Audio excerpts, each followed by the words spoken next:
சிங்கப்பூரில் இவைகள் இல்லை. காற்றை கெடுக்கும் தூசி இல்லை. நாற்றம் அடிக்கும் கூவம் இல்லை. புவியை அழிக்கும் புகை இல்லை. பொறாமை தலைக்கும் பகை இல்லை. எங்கும் எதிலும் ஈ இல்லை. இங்கும் அங்கும் குப்பை இல்லை. அடிமை எண்ணம் இங்கில்லை. அடிமை வடித்திட வாய்ப்பில்லை. பொதுமக்கள் யாருக்கும் கவலை இல்லை. எத்துயிர் வந்தாலும் பயமில்லை. பேருந்து வாகனத்தில் நடத்துவதில்லை. வாகன சத்தம் கேட்கவே இல்லை. மாட்டு வண்டி வேறுக்கும் இல்லை. ஆட்டோ ரிக்ஷா அறவே இல்லை.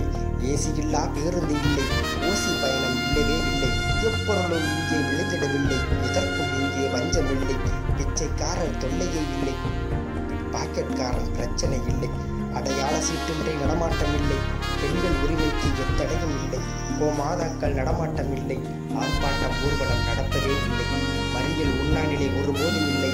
கடையடைப்பு கண்ணீர் புகை கண்டதே இல்லை. வேலை நிறுத்தம் வெட்டி பேச்சு நினைப்பே இல்லை. மின் கம்பி இணைப்புகள் பொருளுக்கு மேல் இல்லை. வரிசை ஒழுங்கை மீறுதல் இல்லை. வாழ்க்கை பயணம் கசைந்திடவில்லை. படிக்காத மக்கள் எங்கும் இல்லை. உழைக்காத வாழ்விட வழி இல்லை. மனிதனை விரிக்கும் வேதம் இல்லை. மதத்தின் ஆட்சி மகுடமில்லை. மந்திரி வந்தாலும் பாதை மூடவில்லை. அதிபரானாலும் ஆடம்பரமில்லை. சட்டத்தின் ஆட்சிக்கு தடையே இல்லை. சட்டத்தை மீறினால் மன்னிப்பே இல்லை. இதையெல்லாம் நமக்கு தந்த தேச தந்தை லீ குவான் யூ இல்லை. வாழ்க சிங்கப்பூர், வளர்க சிங்கப்பூர்.